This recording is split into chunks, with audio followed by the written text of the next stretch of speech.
Hello everyone, आज म सजिलो तरिकाले सेलरोटी बनाउँदैछु।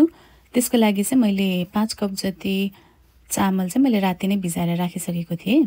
अनि त्यसको आधा पार्टलाई चाहिँ मैले एकदम मसिनो हुने गरेर मिक्सरमा ब्लेन्ड गरेको छु र अर्को पार्टलाई चाहिँ अलिक खस्रो हुने गरेर खस्रो नै राखेर ब्लेन्ड गरेको छु।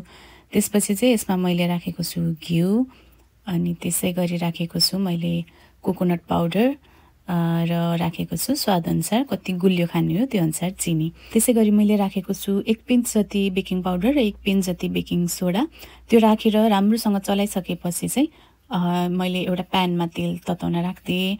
सबै मिक्स गरेर पनि टाइम छ भने आधी घन्टा 1 घन्टा जति चाहिँ त्यो ब्याटरलाई रेस्ट हुन दिनु होला। यदि टाइम छैन भने हातले राम्रोसँग मिक्स गरेर त्यसमा कुनै लम्प्स बस्न नदिनु होला। अनि ब्याटर चाहिँ यो भिडियोमा देख्नुभयो जतिकै कन्सिस्टेन्सी चाहिँ त्यति नै भयो भने राम्रो हुन्छ र त्यो सेल बनाउनलाई अलिक सजिलो हुन्छ। स्मुथ यो भएको छ नि, जस्तो यो भिडियोमा देख्नु भएको छ नि, त्यतिको भयो भने चाहिँ सेल बनाउनलाई अलिक सजिलो हुन्छ। र मैले साइडमा एउटा प्यानमा चाहिँ तेल तताउन राखेँ।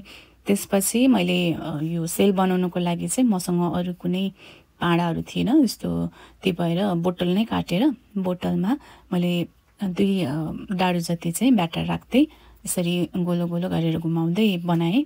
सेल चाहिँ यसरी बनाउँदा राम्रो भएको थियो। तेल चाहिँ अलि राम्रोसँग तातिनुपर्छ। तेल तातिएन भने चाहिँ फेरि सेल फुल्दैन, फ्ल्याट हुन्छ है। अनि यसै गरेर एक एक गर्दै मैले चाहिँ सबै सेलरोटी बनाएर पनि सकाएँ। यो चाहिँ मैले दसैँको लागि बनाएको थिएँ।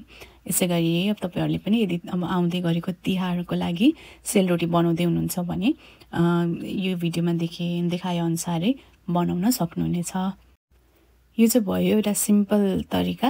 यो बाहेक तपाईँहरूलाई योभन्दा पनि राम्रो आइडिया यसमा अझै केही इम्प्रुभ गर्न सकिन्छ, के सल्लाह सुझाव दिन मन छ भने चाहिँ कमेन्ट गर्नु होला है त। तपाईँहरूको सल्लाह सुझाव त्यस्तो केही दिनुभयो भने चाहिँ पक्कै पनि त्यसलाई सुनेर बुझेर नेक्स्ट टाइम सेल पकाउँदा त्यो युज गर्ने प्रयास गर्नेछु।